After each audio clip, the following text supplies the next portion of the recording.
엘리자가 말했어요. 세상은 생각대로 되지 않는다고. 하지만 생각대로 되지 않는다는 건 정말 멋져요. 생각지도 못했던 일이 일어나는 걸요.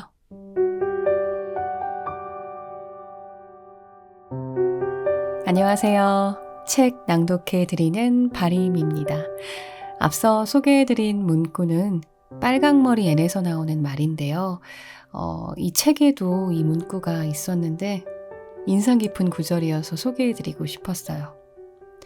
뜻한 것이 기대와 다르게 흘러갔을 때 빨강머리에는 좌절하지 않고 오히려 생각대로 되지 않는 게 멋지다고 말합니다. 하지만 그렇게 생각하는 게 쉽지는 않은데요. 인생이 생각대로 되지 않거나 나만 깊은 심연에 있는 것 같은 생각이 들 때, 그때 읽어보면 좋은 에세이, 류시와 시인의 내가 생각한 인생이 아니야 소개해드리겠습니다. 저는 류시와 시인의 시는 조금 읽어봤는데 에세이는 처음이에요. 그래서 기대하고 읽었는데 역시 소장하고 싶은 책이 돼서 여러분들께도 소개해드리고 싶었습니다. 책은 인생의 가장 큰 선물이 다른 인생일 수 있다라는 주제로 다양한 의미를 담고 있는 이야기들의 집합체입니다. 인생 선배가 후배에게 일침을 주는 것 같기도 하고 또 따뜻하게 위로해 주기도 하는 것 같더라고요. 그래 인생 별거 있어? 하면서 긍정적인 시각으로 인생이라는 여정을 걸을 수 있게 해준 책인 것 같아요. 여러분들도 류시와 시인의 인생이라는 여행을 함께 해보시죠. 끝까지 함께 해주세요.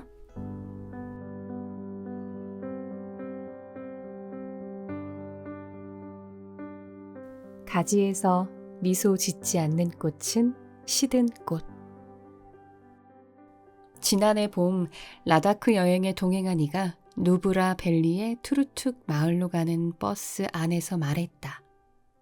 지금 이 순간 세상에 누구도 부럽지 않습니다. 내가 가장 부러운 사람은 지금 이곳을 여행하고 있는 나 자신입니다. 훗날에도 나는 이곳을 여행한 나를 그리워하게 될 겁니다. 그의 목소리에서 떨림이 전해졌다. 함께 여행하기에 부족함이 없는 사람이었다. 여행은 어느 곳을 가는가도 중요하지만 누구와 함께 가는가는 더 중요하다. 그는 상기된 얼굴로 말했다. 앞으로 어디를 가든 어떤 삶을 살든 지금과 같은 순간을 가져갈 수만 있다면 나는 더 원하는 것이 없습니다. 유럽 중세의 성처럼 높은 산에 지어진 흰색 곰파가 아침 태양에 반짝이는 디스킷 마을을 떠나 우리가 탄 버스는 강 옆 모래 둔치에서 여행자들이 쌍봉 낙타를 타고 있는 훈다르를 지났다. 해발 3,000m 높이의 낙타라니. 만년설 녹은 강물을 마시며 낙타는 차가움에 몸을 떨 것이다. 그렇다. 그런 순간을 가질 수만 있다면 그 여정은 성공한 여행일 것이다. 모래 언덕 너머 산비탈 오아시스에는 지역 특산인 살구나무가 빼곡히 심겨 있었다. 흙집 지붕에 널어 고지대 햇살로 말린 살구는 라다크의 필수 간식이다. 곰파의 지체 높은 스님을 만났을 때나 지역 유지를 방문했을 때도 인더스강 뉴욕 시골집에 갔을 때도 말린 살구가 나왔다. 맛이 좋아서 먹는 척하고 주머니에 한 주먹 넣어가지고 와서 입이 심심할 때마다 깨물어 먹었다. 사실은 꽃봉오리의 엄마가 눈치채고 한 움큼 더 집어넣어줘서 주머니가 불룩했다. 단단한 씨가 있어서 이가 부러지지 않도록 조심해야 하는 것 빼고는 외계인에게도 권할 지구 행성 최고의 간식이다. 그러고 보니 라다크에는 앞니 없는 노인이 많다. 더구나 집에서 만든 살구잼을 발라 먹는 진흙 화덕에 구운 빵의 맛이란 이것 하나만으로 또다시 라다크에 오게 된다.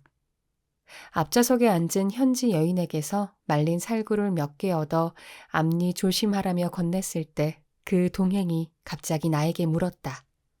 작가님은 여행을 많이 해서 사람들의 부러움을 사는데 혹시 작가님 본인이 부러워하는 대상이 있으신가요? 다른 상황이었다면 필시 나는 그 누구에 대해서도 부러워하지 않는다. 부러움과 질투 감정을 마음에서 내려놓은 지 오래이다. 하하하. 하고 허풍을 떨었겠지만 그가 진심을 담아 물었기에 나도 솔직하게 말했다. 나는 부러운 대상이 참으로 많은 사람입니다.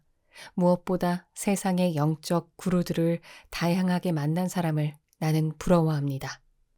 그들이 만난 밤하늘에 반짝이는 일등성 같은 스승들 이야기를 들을 때면 부러워서 잠을 못 이룰 정도이다. 그 스승들 모두 세상 떠나 이제는 만날 길조차 없다. 그래서 그들을 직접 만난 운 좋은 이들의 경험담을 나 자신의 경험인 양 상상하며 밤새워 읽는다. 또한 지금 처음으로 인도 여행을 떠나는 사람을 나는 부러워한다. 해마다 인도 여행을 하지만 이제 막 인도에 도착하는 사람의 눈과 마음을 질투한다. 설렘과 기대감, 두려움이 겹친 그 얼굴을.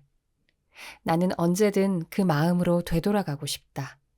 그래서 내 앞에 펼쳐질 미지의 세계와 처음인 것처럼 만나고 싶다. 여기까지 말한 후 나는 말린 살구를 오물거리며 그 동행에게 내가 세상에서 가장 부러워하는 사람이 누구인지 아느냐고 넌지시 물었다. 그 선한 친구는 얼른 내 질문을 따라했다. 작가님이 이 세상에서 가장 부러워하는 사람은 누구인가요? 나는 대답했다. 내가 가장 부러워하는 사람은 세상의 모든 것에서 아름다움을 보는 사람입니다. 그렇지 않은가? 모든 것과 모든 곳에서 그리고 모든 얼굴에서 아름다움을 발견하지 못하면 우리는 아직 온전히 눈을 뜨지 못한 것이다. 그것을 페르시아의 시인은 이렇게 표현했다. 가지에서 미소 짓지 않는 꽃은 시든 꽃.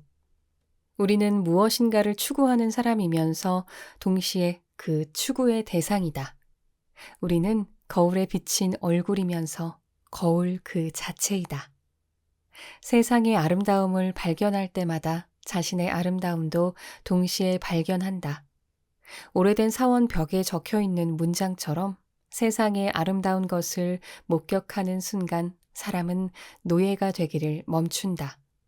삶이 힘든 시기일수록 마음속에 아름다운 어떤 것을 품고 다녀야 한다.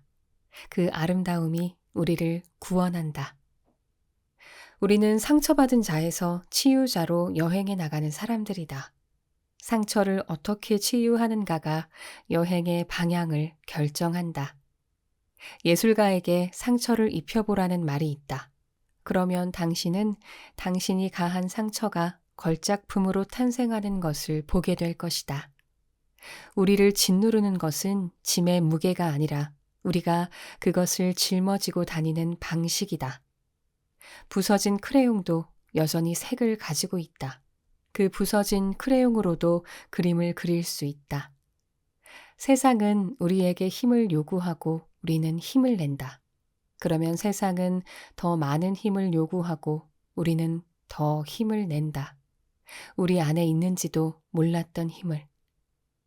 다시 페르시아의 시인이 노래했듯이 우리는 삶을 악몽으로 바꿀 모든 요소를 가지고 있다. 그 요소들을 섞지 말라. 또한 우리는 우리의 존재를 기쁨으로 바꿀 모든 요소를 지니고 있다. 그 요소들을 섞으면 된다. 세상은 단어들로 가득한 책과 같다. 그 단어들을 이어 행복한 문장, 불행한 문장을 만드는 것은 우리 자신에게 달린 일이다. 때로는 그 책을 펼쳐들고 너무 많은 단어들 때문에 현기증을 느낄지라도 한 여인이 천상의 열매에 대해 듣고 그것을 탐냈다. 그녀는 사바르라는 이름의 수도승에게 물었다. 어떻게 하면 그 열매를 발견해서 즉각적인 행복을 얻을 수 있을까요? 사바르는 말했다. 천국의 열매는 구한다고 해서 발견할 수 있는 것이 아니다. 그대가 준비가 되었을 때 그것이 그대를 찾을 것이다. 여인은 그 대답에 만족하지 않았다. 그녀는 아리프라는 수도승에게 가서 같은 질문을 했다. 그러자 아리프도 말했다. 천국의 열매는 구한다고 얻을 수 있는 것이 아니다. 그대가 그것을 얻을 준비가 되면 그것이 그대를 찾는다. 여인은 많은 수도승들을 찾아가서 같은 질문을 했다. 그들 모두 동일한 대답을 했다.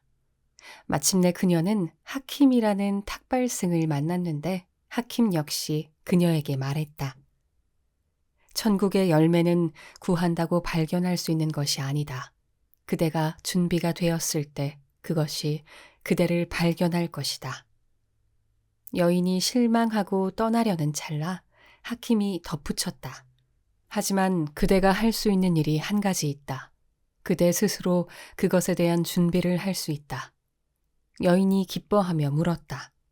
어떻게요? 수도승이 말했다. 지상의 열매를 맛보면 된다. 혹시 그 열매가 라다크의 말린 살구가 아닐까? 내가 생각한 인생이 아니야. 그녀를 처음 만난 것은 아침 산책길에서였다. 마스크를 착용하고 있어서 나이를 가늠하기 어려웠지만 30대 중반쯤으로 보였다. 바닷가 오솔길을 그녀는 단발머리를 하고 서쪽에서 걸어오고 나는 바닷바람에 장발을 날리며 동쪽에서 걸어가다가 정면으로 마주쳤기 때문에 나의 범상치 않은 행색을 알아본 그녀의 예리한 시선을 피할 도리가 없었다. 대개 이런 경우 서로의 산책을 방해하지 않도록 나 아닌 척하거나 눈 흰자위를 치켜뜨고 정신이 온전치 않은 신용을 하지만 그럴 틈이 없었다. 그녀는 반갑게 인사하며 자신도 근처 동네에 살고 있다고 했다. 내가 서귀포 그 바닷가 마을에서 지낸다는 사실을 이미 알고 있는 듯 했다. 제주도 억양이 아니라서 물었더니 회사를 휴직하고 한 달 살이하러 내려왔다고 했다. 대화가 더 길어지기 전에 제주에서 의미 있는 시간 보내길 바란다며 덕담을 건네고 엇갈려 가려는 찰나 그녀가 말했다. 그런데 내가 생각한 제주도가 아니에요. 그래서 무척 실망하고 있어요. 그 순간 내가 얼마나 겁을 먹었을지 상상해보라. 독자인 자신을 차갑게 대한다고 내가 생각한 류시화가 아니네요. 무척 실망스러워요. 하고 말할지도 모르지 않은가. 나는 급히 다정한 표정을 지으며 그녀에게 제주도에서 무슨 좋지 않은 일이라도 있었는지 물었다. 붉은 해가 구름충을 뚫고 시시각각 떠오르는 그 바닷가에서 그녀는 10분 동안 자신의 마음에 들지 않는 제주도의 여러 모습을 쏟아놓았다. 나는 계속 다정한 표정을 유지하며 그녀의 지적에 일일이 공감을 표시했다. 열렬한 공감자가 앞에 있어서인지 그녀는 불만의 토로를 15분 더 연장했다. 그녀가 말한 내용을 여기에 굳이 옮기지는 않겠다. 제주도에 대한 편향된 시각을 전파하지 않기 위해서다.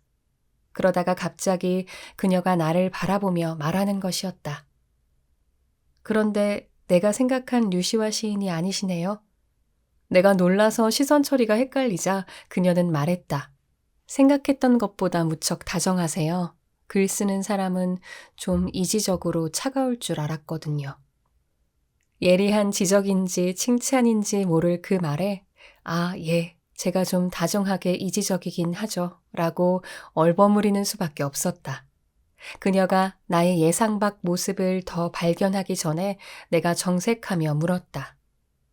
그런데 왜 이곳 제주도가 당신이 생각한 제주도여야만 하죠? 자신의 관념 속 제주도를 확인하기 위해서가 아니라 있는 그대로의 제주도를 경험하기 위해 한 달이라는 소중한 시간을 내어 이곳에 온 게 아닌가요?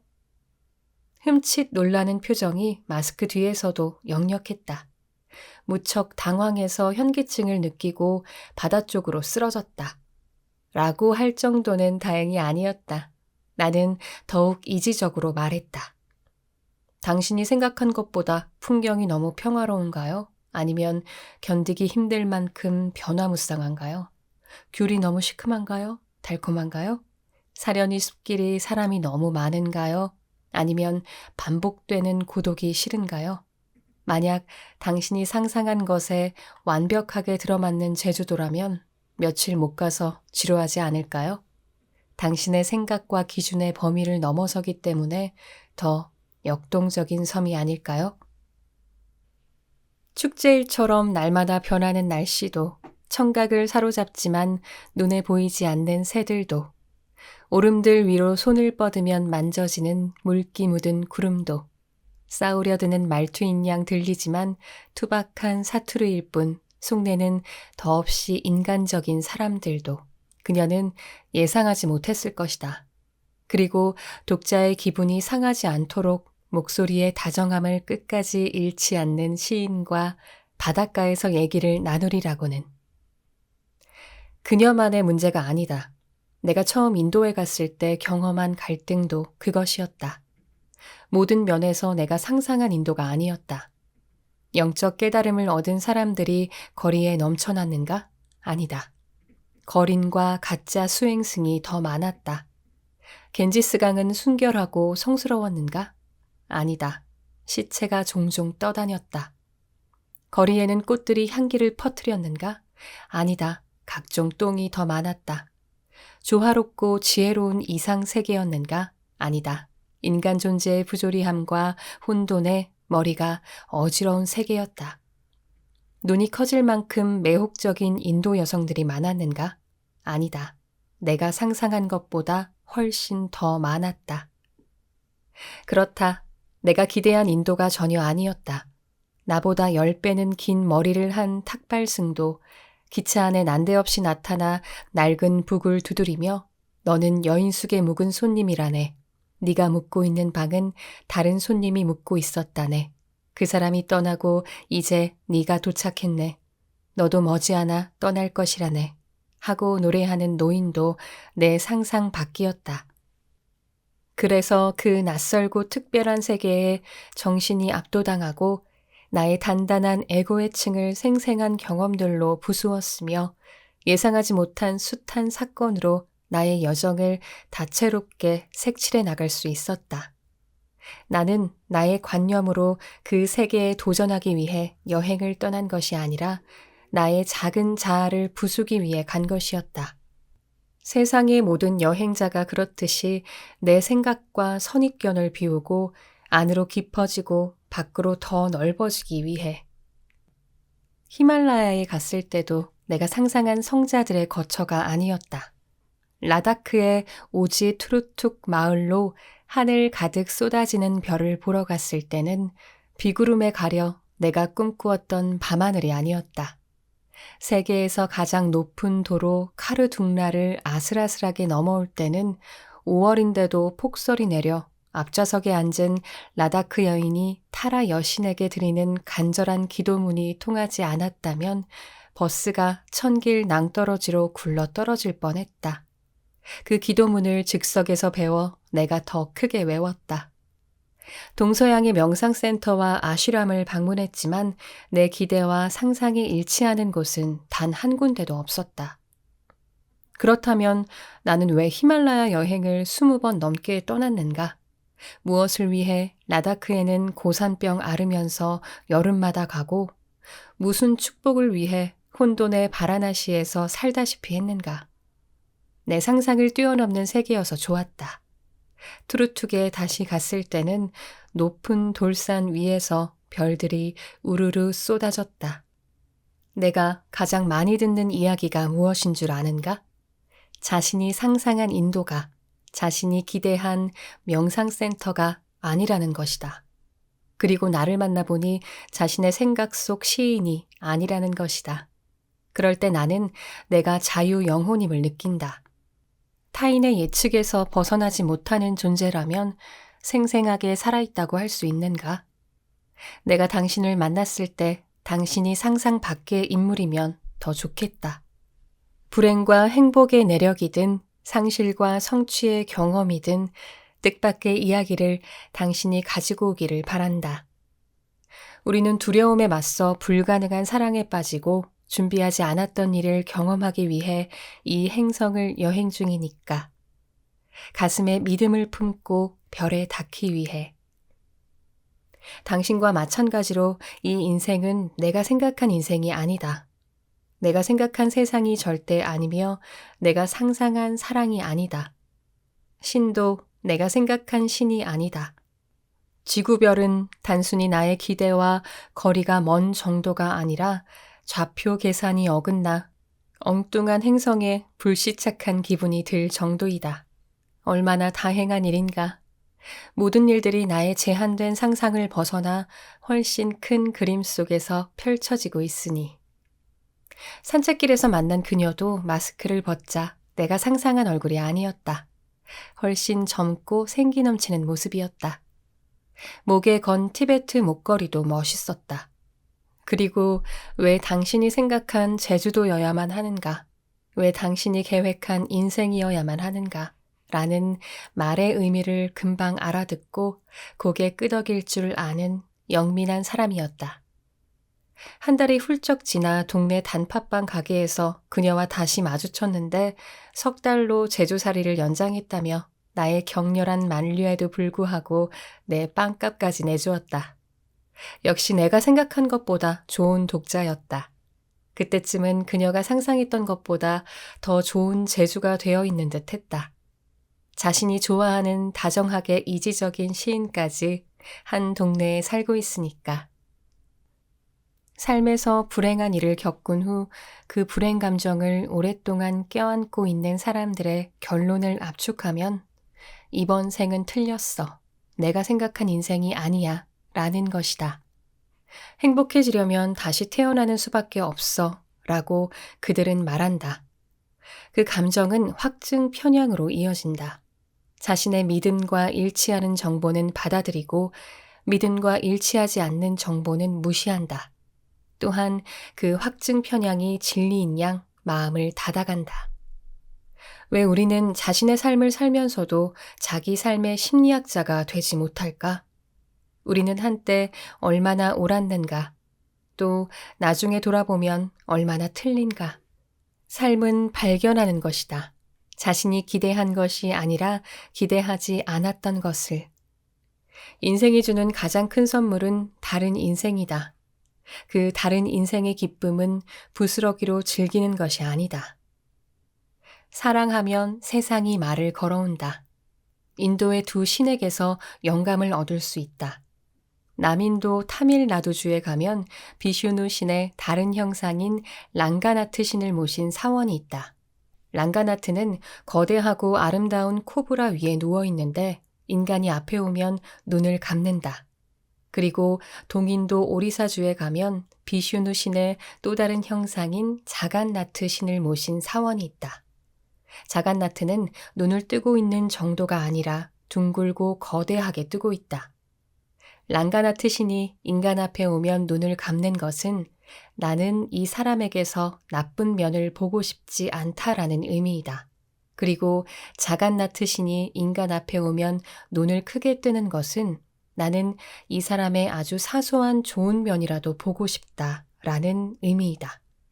랑가나트 신은 나쁜 면을 보지 않기로 의식적으로 감은 눈을 상징한다. 자간나트 신은 인간의 좋은 면에 의식적으로 초점을 맞춘 열린 눈을 상징한다. 만약 내가 이 세상 떠나며 영혼들의 교차로에서 이제 막 세상에 태어나려고 엇갈리는 한 영혼을 만난다면 나는 그 영혼에게 말하리라. 당신이 상상하는 지구 행성이 아닐 거야. 당신이 생각하는 인생이 아닐 거야.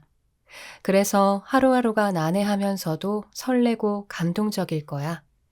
자신의 관념과 기준 속에 갇혀있지만 않는다면. 당신이 상상한 것보다 더 좋은 것들을 발견하기 위해 눈을 크게 뜬다면. 자기 앞에 놓인 길을 볼 수 있다면. 여행자들 사이에 오가는 이야기가 있다. 5명의 여행자가 론리 플래닛 가이드북을 들고 사막지대를 도보로 횡단하는 중이었다. 붉은 사암으로 이루어진 독특한 풍경을 감상하며 걷느라 길을 잃었다. 벌써 도착했어야 할 그들이 향하고 있는 마을은 어디에도 보이지 않았다. 지도는 방향을 알고 있을 때만 유용할 뿐 방향 감각을 잃었을 때는 쓸모가 없다. 앞서 지나간 이들의 발자취를 살폈으나 사방으로 이어진 낙타 발자국뿐이었다. 가이드북에 얼굴을 파묻고 있던 사람이 말했다. 왼쪽으로 가야만 해. 내 짐작이 그쪽으로 가라고 말하고 있어. 내 직감은 항상 옳았어. 그는 배낭끈을 조이고 왼쪽 방향으로 떠날 준비를 했다. 또 다른 사람이 신발끈을 고쳐매며 말했다. 아냐, 오른쪽으로 가야만 해. 길을 잃었을 때 오른쪽 방향으로 가야 실패할 확률이 적다고 점성학 책에 적혀 있었어. 세 번째 사람은 지도를 든 손으로 정면을 가리키며 말했다. 엉터리 철학은 믿지 마. 길을 잃으면 무조건 똑바로 가야만 하는 거야. 여행 성공 사례들을 몰라? 우왕좌왕하면 더 방향을 잃게 돼. 앞으로 돌진하려는 그를 붙잡으며 네 번째 사람이 말했다. 다들 무모하게 운에 맡기려 하는군. 이럴 때는 왔던 곳으로 돌아가야만 해. 그것이 가장 안전한 길이야. 이때 그들 중에서 가장 지혜로운 척하는 다섯 번째 사람이 말했다. 여기서 어리석게 낙타똥이나 밟으면서 논쟁하지 말고 나를 따라와. 내가 길을 보여주겠어. 그는 무리를 데리고 근처의 높은 사암 언덕으로 기어 올라갔다. 언덕 정상에 이르자 저 멀리 마을이 보이고 초록이 어른거렸다. 일행은 환호성을 질렀다. 그리고 지름길을 택해 목적지로 향했다. 당신도 나처럼 이렇듯 해피엔딩으로 끝나는 이야기를 좋아하겠지만 사실 이 결론은 내가 지어낸 것이다. 실제 이야기는 다음과 같다. 왼쪽으로 떠난 첫 번째 사람은 몇 번 방향을 잃은 끝에 한 무리의 상인을 만났다. 그들과 함께 낙타를 얻어 타고 여러 마을을 여행하며 현지 언어를 익히고 무엇과도 바꿀 수 없는 의미 있는 시간을 보냈다. 태양의 뜨거운 열기로부터 보호해준 핑크색 터번은 그 여행이 준 선물이었다. 오른쪽 방향으로 떠난 사람 역시 길을 헤매며 사막의 밤을 지배하는 맹수들과 싸우고 황무지의 새벽 풀잎에서 물방울을 받아 마셨다. 그 경험을 통해 자기만의 생존법을 익혔다. 점성학 책에 의존하던 섬약한 정신은 몰라보게 강한 영혼으로 거듭났다. 그리고 여행 도중에 정신적으로 교감할 수 있는 평생의 동반자를 만났다. 적진을 향해 돌파하듯 정면으로 나아간 사람도 자신의 예상과 달리 먼 길을 돌아야만 했다. 직선거리라고 생각했던 것이 실제로는 우회로였고 어떤 경우에는 우회로가 가장 가까운 직선거리였다. 계획에 없던 길을 만날 때마다 돈으로 살 수 없는 값진 경험을 했다. 안전을 찾아 자신이 왔던 길로 방향을 되돌린 사람도 다르지 않았다. 도중에서 한 무리의 수상쩍은 여행자들을 만났고 그들은 우물쭈물이라는 별명을 가진 그에게 모험 가득한 삶을 선사하기 위해 나타난 신의 메신저들이었다. 그들에게 끌려다니면서 뼈 빠지는 고생을 했으며 빠진 뼈를 다시 맞추는 방법을 터득했다. 삶을 멀리 내다보는 시야를 얻기 위해 언덕으로 올라간 사람은 어떻게 되었는가? 그가 오른 언덕은 멀리 내다보기에는 아직 너무 낮았거나 신기루에 불과했다. 그래서 그는 더 올라가야 했고 자기 타협을 통해 그곳에 안주할까도 생각했지만 계속 더 올라갔으며 지금도 계속 올라가는 중이다. 그러면서 차츰 깨닫고 있다. 잘못된 여행은 없으며 모두가 각자의 여행을 통해 자기 앞의 생을 살아가고 있다는 사실을. 이것은 옳고 그름에 관한 것이 아니다. 자신의 길을 여행하고 자신만의 경험을 하는 것에 관한 이야기이다. 각자의 길보다 옳고 진실한 여행은 없다. 목적지에 관계없이 여행은 그 자체로 보상이다. 우리가 어떤 방향을 계획하든 삶은 다른 길을 준비해 놓고 있다. 게스트하우스 옥상 카페에서 두 여성이 다음 행선지를 놓고 격론을 벌였다. 그러다가 두 사람은 여행 경험자로 보이는 나에게 조언을 구했다. 나는 그들이 후보로 정한 장소를 여행했었지만 중립적인 의견만 말할 수 있을 뿐이었다. 다음 날 아침에 보니 한 여성은 배낭을 메고 떠났고 다른 여성은 그대로 남았다. 남은 여성은 나를 볼 때마다 조언을 구했다. 마음이 이끄는 대로 떠나는 것이 어떻겠느냐고 권했더니 그녀는 드문 기회를 얻어서 온 여행을 실패하고 싶지 않다고 했다. 누구나 그렇듯 인생에 남는 여행이 그녀의 목표였다.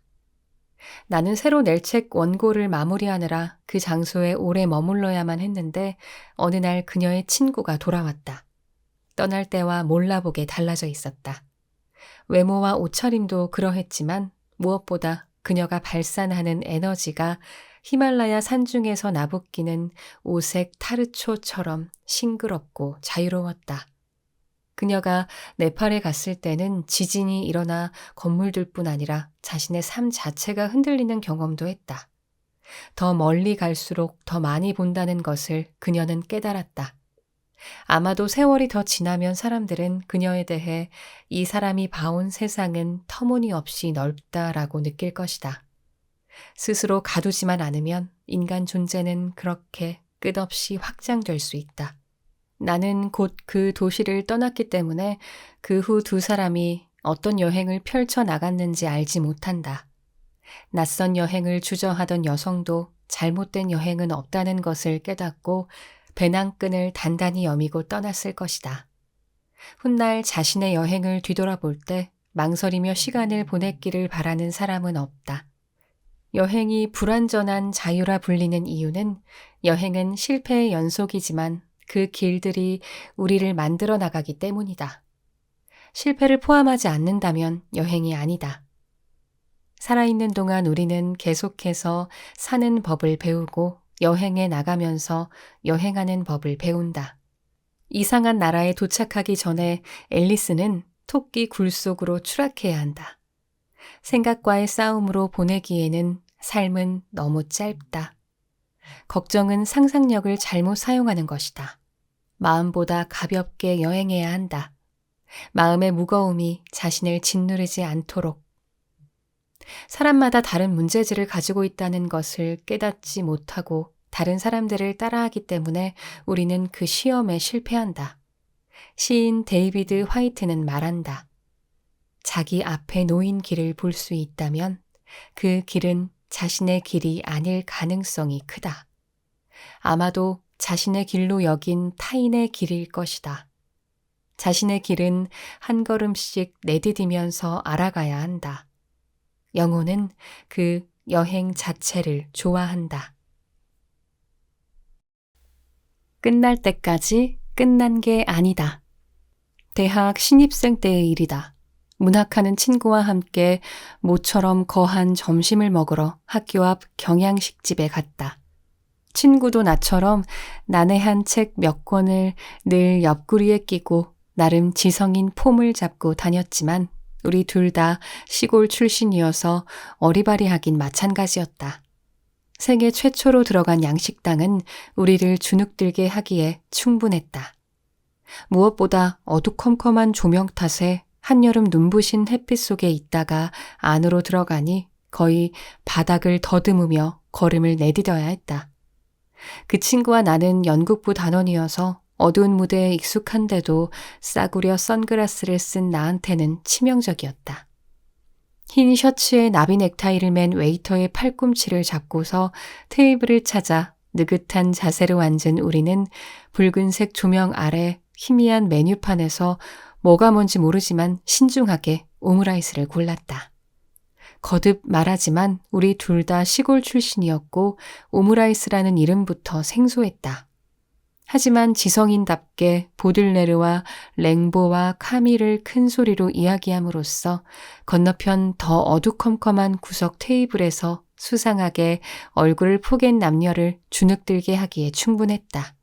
이윽고 어두운 막을 열고 등장한 조연 배우처럼 웨이터가 자신의 와이셔츠보다 더 뽀얀 커다란 접시 2개를 우리 앞에 내려놓았다.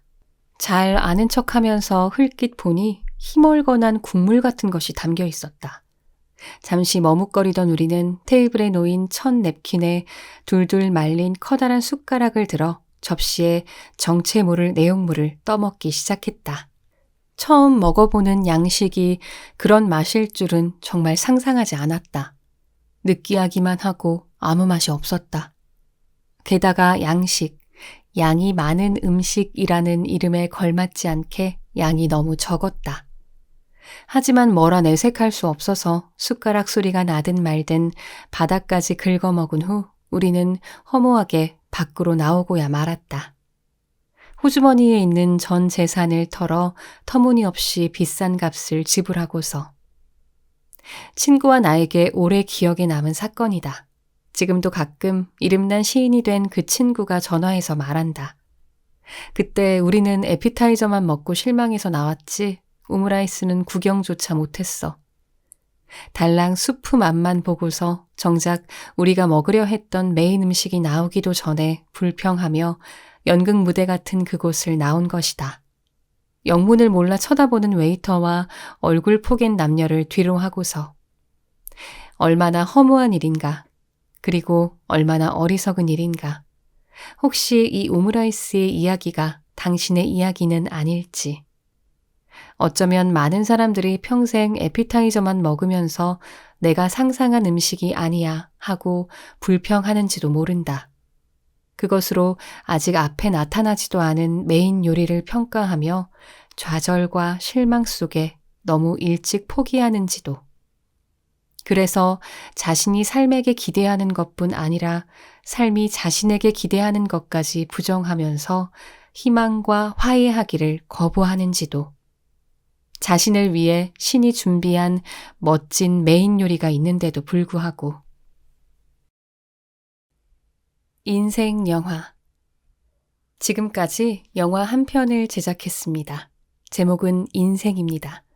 감독은 저 류시와이고 주연도 저입니다.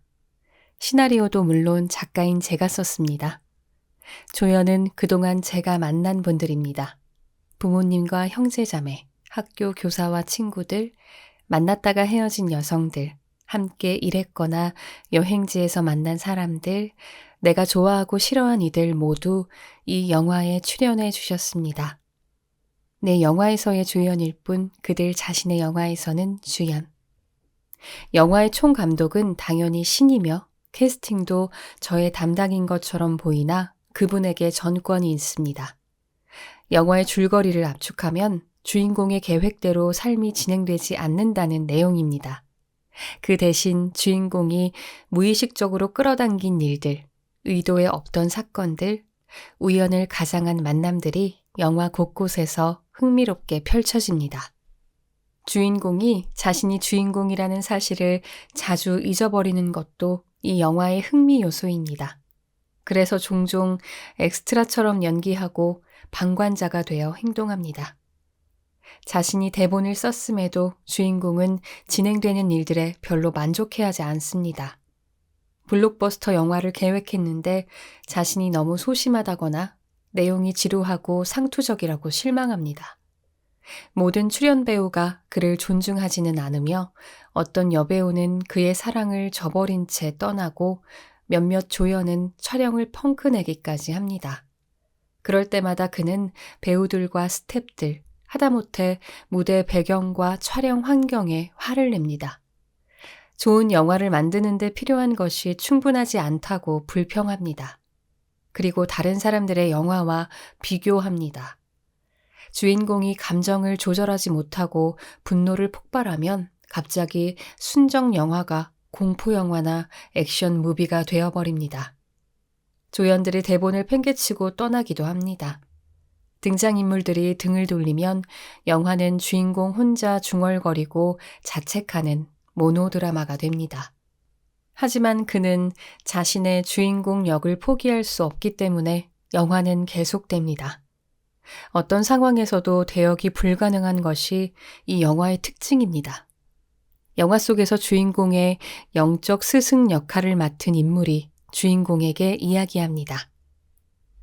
공사 현장에서 일을 하는 남자가 점심시간이 되자 몹시 기분이 나빠졌어. 집에서 싸온 도시락에 치즈 샌드위치가 들어있었거든. 남자는 화가 나서 소리쳤어. 난 치즈 샌드위치가 싫어. 그는 점심으로 날마다 치즈 샌드위치를 먹어야 하는 상황이 얼마나 지겨운지 동료에게 하소연했어. 이 맛없는 치즈 샌드위치 때문에 병이 날 지경이야. 연민심을 느낀 동료가 야채 토마토 샌드위치를 나눠주었지만 남자는 사양하며 불행한 얼굴로 자신의 샌드위치를 먹었어. 다음날 점심시간에 도시락을 여니 또 치즈 샌드위치가 들어있었어. 남자는 믿을 수 없다는 표정으로 소리쳤어. 또 치즈 샌드위치라니 이건 죽기보다 싫어. 그 다음 날도 도시락 뚜껑을 여는 순간 또 치즈 샌드위치였어. 남자는 이성을 잃을 만큼 화가 났어. 보다 못한 동료가 말했어. 그렇게 매일 고통받을 이유가 뭐야? 치즈 샌드위치가 그토록 싫으면 아내에게 다른 걸 만들어 달라고 하면 되잖아. 그러자 남자가 말했어. 무슨 말이야? 난 아내가 없어. 아직 결혼 안 했다고. 당황한 동료가 물었어. 그럼 날마다 누가 치즈 샌드위치를 만들지? 내가 만들지. 자, 말해보게. 그대의 치즈 샌드위치는 누가 만드는가? 뚜껑을 열 때마다 안에 들어있는 치즈 샌드위치는 그대 자신이 만든 것이라는 사실을 잊지 말게. 이 영화의 또 다른 특징은 리허설이 허용되지 않는다는 점입니다. 모든 상황과 대사가 실제 장면입니다. 연기 수업을 받은 적이 없음에도 주인공의 뛰어난 연기력은 곳곳에서 빛을 발합니다. 심지어 연기 재능 없는 연기를 하는데도 뛰어납니다. 의사 앞에서는 진짜 환자가 되어 연기하고 슬퍼서 울 때도 눈물 용액이 필요 없습니다. 사랑에 빠졌을 때는 꽃과 선물 같은 소도구를 직접 챙기며 최선을 다합니다. 배신을 당하거나 시련을 겪은 장면에서는 오버액션 하라고 지시할 필요가 없습니다. 무엇보다 즉흥 연기와 애드립의 천재입니다. 사소한 일에 감정이 폭발할 때는 대본이 필요 없습니다. 무의식적으로 연기하는 재능이 얼마나 뛰어난지 한 장면을 연기하면서도 동시에 마음은 다른 곳에 가 있을 때가 많습니다. 아카데미 주연상을 수상하기에 손색이 없습니다. 영화 촬영이 진행되면서 차츰 그는 혹시 이 대본을 매일 자신이 창조하고 있는 것이 아닐까 의심합니다. 그리고 자신만이 앞으로의 대본을 수정할 수 있다는 것을 깨닫습니다. 히말라야 트레킹과 다르질링의 차밭, 자원봉사가 필요한 아프리카 등 다양한 로케이션 현장과 더 다양한 국적의 조연 배우들을 화면에 등장시킬수록 영화가 더 흥미진진하고 다양해지리라는 것도, 또한 이 영화 속에서 일어나는 기쁜 일과 슬픈 일, 만남과 헤어짐 전부에게 네라고 말해야 한다는 것도 깨달아갑니다. 그것이 인생 영화의 주제라는 것을. 처음부터 끝까지 실화를 바탕으로 한 영화입니다. 제작 완료일은 언제가 될지 주인공인 저도 알 수 없습니다. 어디까지나 총 감독님에게 달린 일입니다. 우리는 각자 원하는 것을 이 영화 속에서 찾고 있습니다. 저는 저의 영화를 만들고 있고 당신은 당신이 주인공인 영화를 만드는 중입니다. 당신도 당신 영화의 대본 작가이면서 또 그 대본대로 연기하는 배우입니다. 세상에 하나밖에 없는 독특한 캐릭터이니 자부심 가져도 됩니다. 때로는 조연 배우들이 주인공인 당신보다 더 열연을 펼치거나 더 멋있고 화려한 의상을 입고 등장해 당신 역이 초라해 보일 수도 있습니다. 자신이 우주의 중심인 영화인 줄 알았는데 은하계 맨 가장자리, 별로 빛나지도 않는 스타에 불과하다고 느끼며 좌절합니다. 하지만 이때 별들도 멀리서 보면 작아 보인다는 내레이션이 흐릅니다. 조연 배우들은 어디까지나 당신의 영혼을 자극하기 위해 신이 출연시킨 연기자들입니다. 결코 당신을 돋보이게 하기 위한 단역들이 아닙니다. 다행히 그들의 의상비나 출연료는 당신이 지불하지 않아도 됩니다. 하지만 너무 잘난 체 하는 조연들은 당신의 영화에 출연을 취소시켜도 됩니다.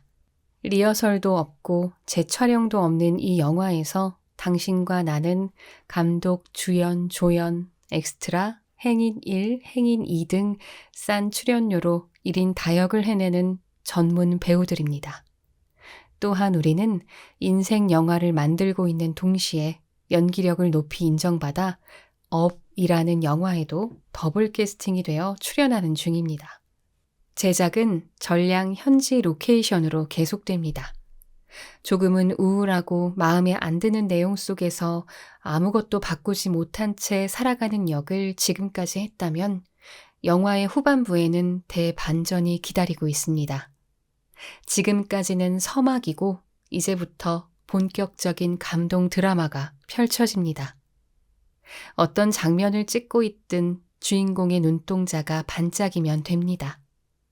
관객은 그 눈동자에 반할 테니까요.